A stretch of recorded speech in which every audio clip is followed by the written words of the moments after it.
Mesdames, Messieurs, amis téléspectateurs, bonjour. Le masque est là. Vous le voyez?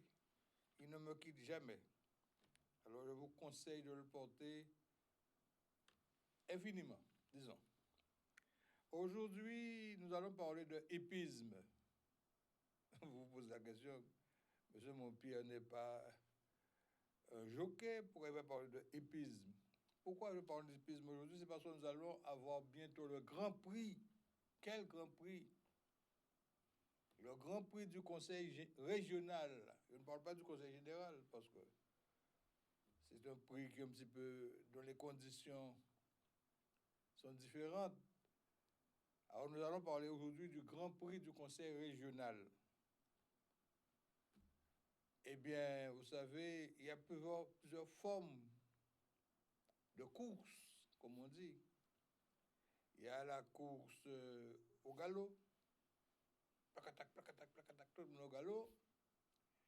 Il y a la course d'obstacles, placatac, placatac, sauter, placatac, placatac, sauter. Et il y a la course au trot, où c'est beaucoup plus calme, mais aussi il y a des conditions particulières. Cette course qui s'annonce, semble-t-il, pour le mois de mai-juin, a déjà fait couler beaucoup d'encre. Je veux dire même beaucoup de salive. Il y a beaucoup d'écuries qui se sont annoncées. Je parle d'écuries, je ne parle pas encore des chevaux sur la ligne de départ, je parle d'écuries.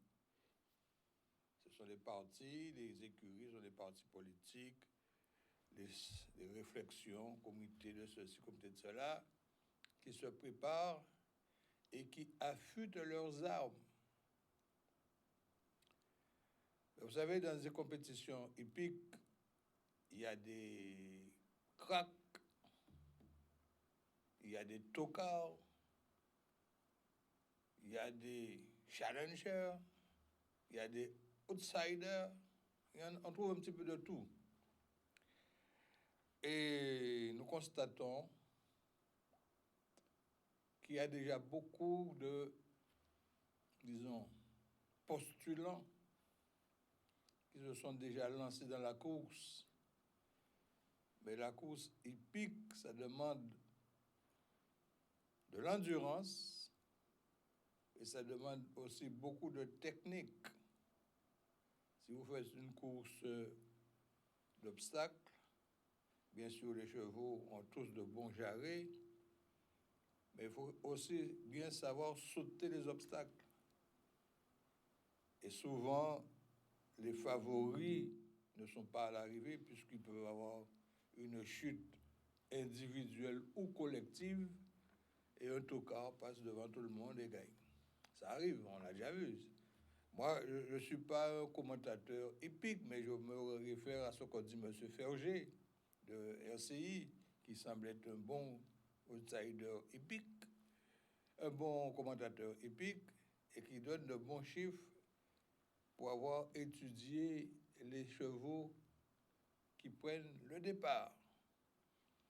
Alors moi, je ne suis pas tout à fait inspiré, puisque, comme vous savez, je ne suis pas un homme politique, je suis un observateur. Et ici à Canal 10, je suis un commentateur, je ne suis même pas un journaliste, je suis un commentateur.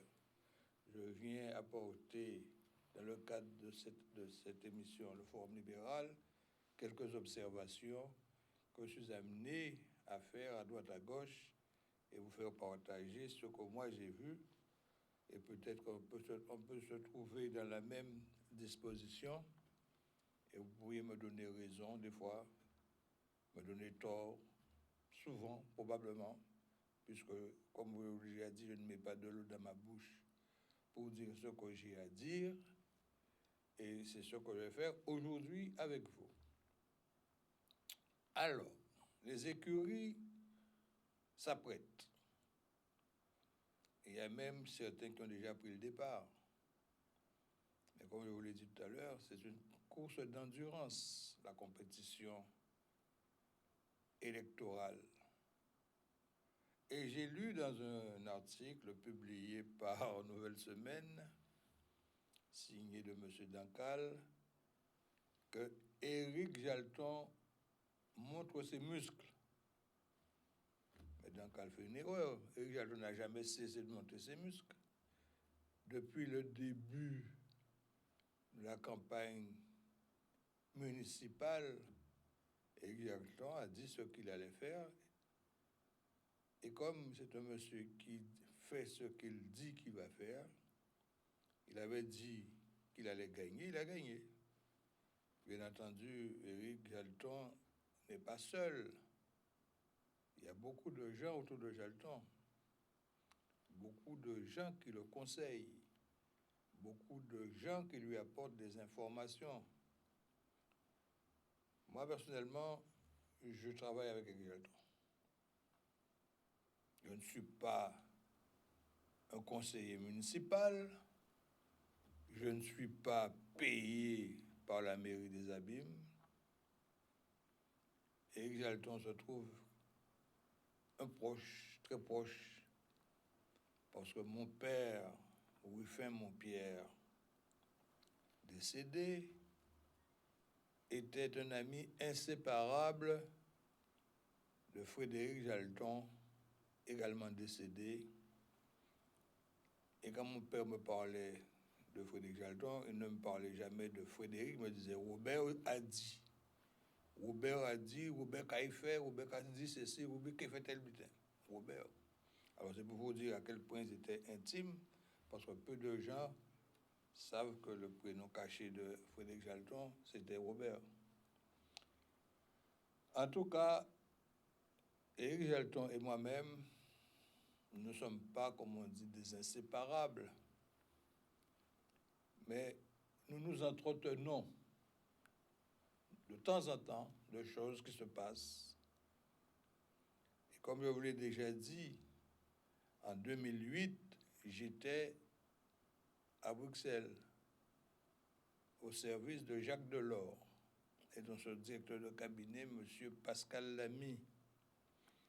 J'avais reçu un appel de mon ami Jacques Taurin, hélas décédé là aussi, qui me dit « Bon, Alex, tu sais quoi, je travaille avec Éric Jalton ?» Je dis « Ah bon, je l'apprends ?» Il m'a dit « Oui, je suis au cabinet avec lui pour préparer les élections municipales de 2008. » Et j'ai pensé que tu pourrais nous apporter ton concours, il attend sur toi pour nous aider. Jacques Taurin, c'est pas Éric Jalton qui m'a appelé, hein? Jacques Taurin.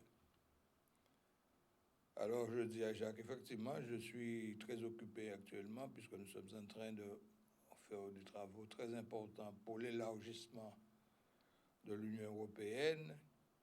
Et comme je suis au cabinet avec M. Pascal Lamy, le directeur de cabinet de Jacques Delors, je suis souvent sollicité pour apporter mon point de vue.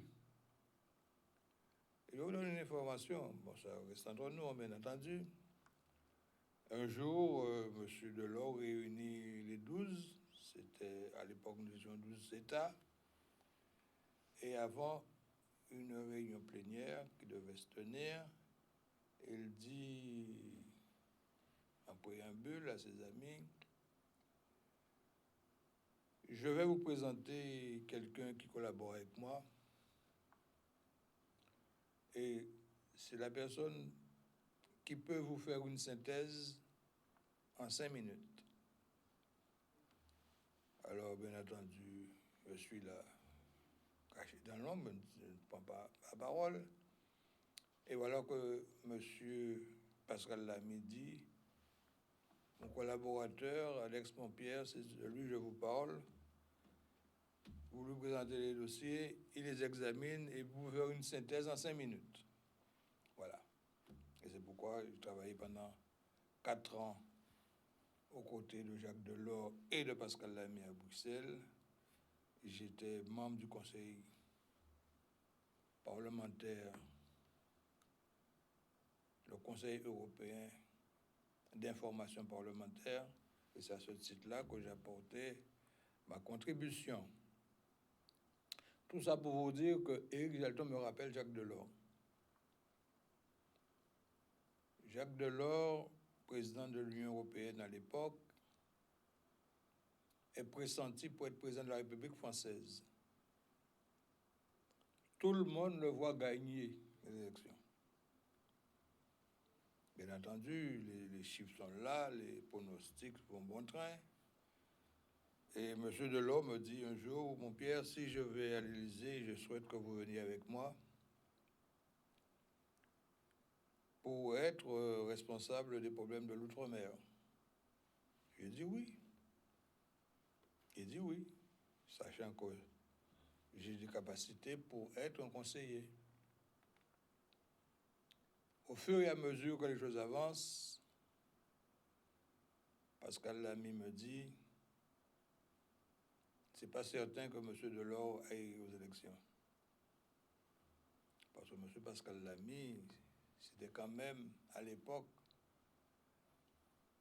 le président de structures telles que les problèmes de commerce. C'est lui qui négociait avec les États pour le commerce international, l'OMC, l'Organisation mondiale du commerce. Et nous faisions partie d'un groupe de travail à l'époque qui s'appelait le Club Témoin. Je peux vous citer quelques personnes qui étaient dans ce groupe. Vous aviez Ségolène Royal, vous avez Madame Guillougou, vous avez Monsieur Le Drian, vous avez donc Pascal Lamy, bien entendu, et quelques personnalités de la finance qui étaient autour de Jacques Delors, qui était le président du Club Témoin. Donc, à un moment donné, il fallait prendre une décision. Et M. Delors a dit qu'il ne se représente pas. C'était la consternation partout. Mais il était déjà pressenti qu'avec Pascal Lamy, que ça pourrait ne pas être le candidat. Et qu'a-t-il dit pour cela? Certes, je peux gagner, mais après, il me faut gouverner. Or, si je deviens président, et tel que je conçois la vie politique actuellement, si je n'ai pas une majorité parlementaire, je ne pourrai pas gouverner. Et effectivement,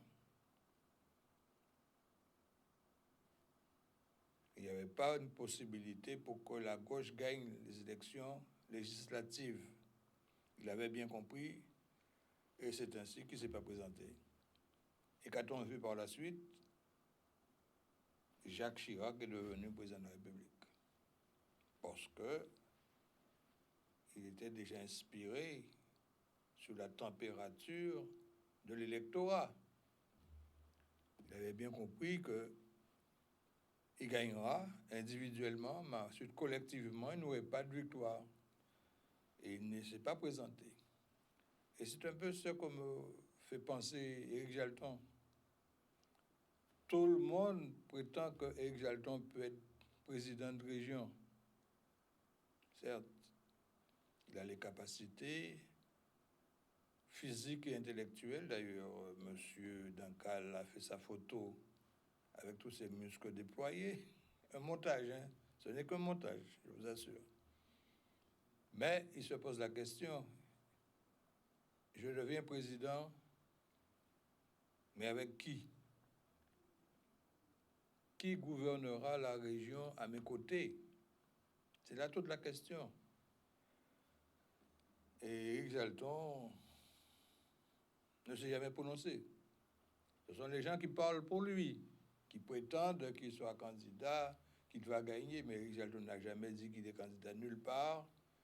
Il n'a nullement la prétention de dire qu'il va être président en gagnant les élections régionales.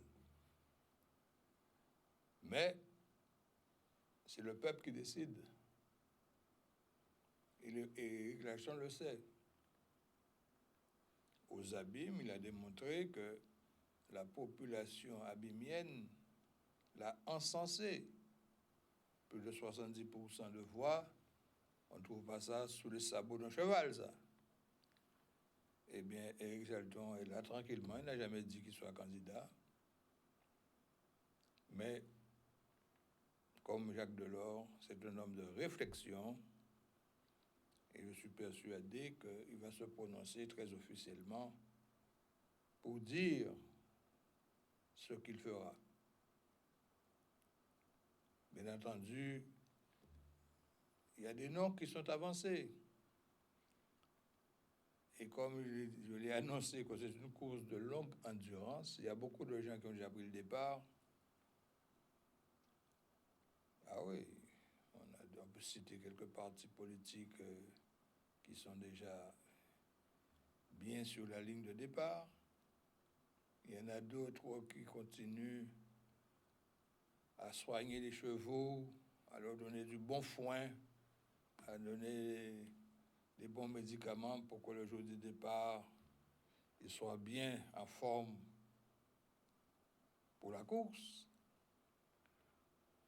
Personnellement, vous imaginez bien que je suis sur le départ, mais je n'ai pas encore choisi mon écurie. Je suis dans une écurie, je n'ai pas encore choisi l'écurie qui prendra le départ. Je suis le président de la commission Europe de la FRAPP. La FRAPP, c'est le parti de Éric Jalton. Donc moi-même, je prendrai le départ en fonction de ce que dira Éric Jalton. S'il est candidat, je suis derrière lui. S'il n'est pas candidat et qu'il soutient un candidat, je serai automatiquement derrière le candidat qu'il aura choisi. Et c'est pourquoi je vous dis, maintenant, préparons-nous tous, mais il n'y a que le gouvernement qui décide. Jusqu'à présent, il y a des supputations sur la date probable de ces élections. Et l'un des principaux conseiller du président Macron, M. Bayrou, laisse entendre que ces élections ne seront pas aux dates initialement annoncées. Alors nous verrons. À toutes les dates causes, nous en Guadeloupe, nous avons des soucis qui nous assaillent. Nous avons le problème de l'eau. Nous avons le problème du chlordécone. Nous avons le problème des agriculteurs qui ont été sinistrés, qui attendent encore qu'on leur donne la petite somme qui a été promise, mais qui n'est jamais encore arrivée sur leur compte. Il y a des aléas.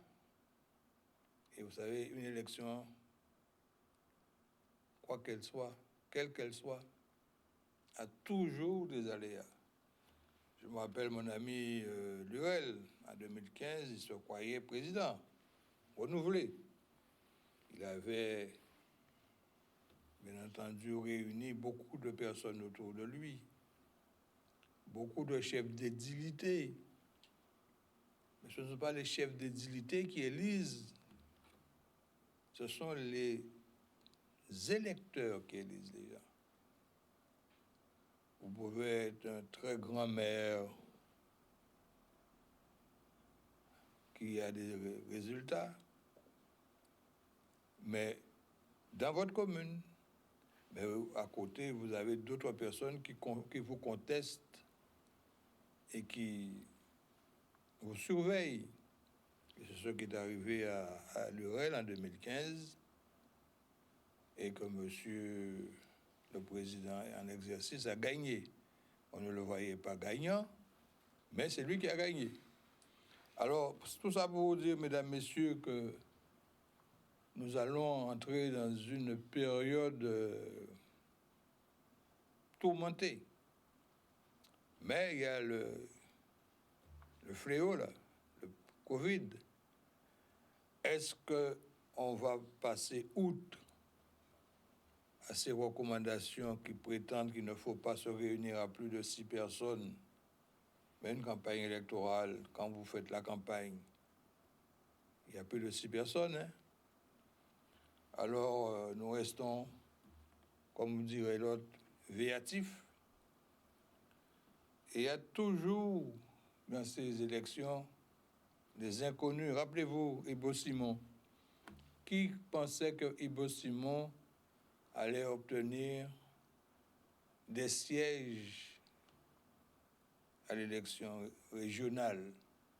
Il n'avait pas de parti, il n'avait pas de personnalité autour de lui.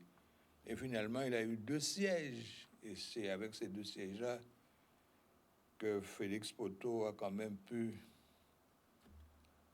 tenir la droite, parce que c'est la gauche qui avait gagné. Mais avec Ibo Simon, on ne savait jamais quelle majorité qui sortirait au moment où on votait certains projets. C'était, comme on dit, une balle flottante. On ne savait pas où il allait.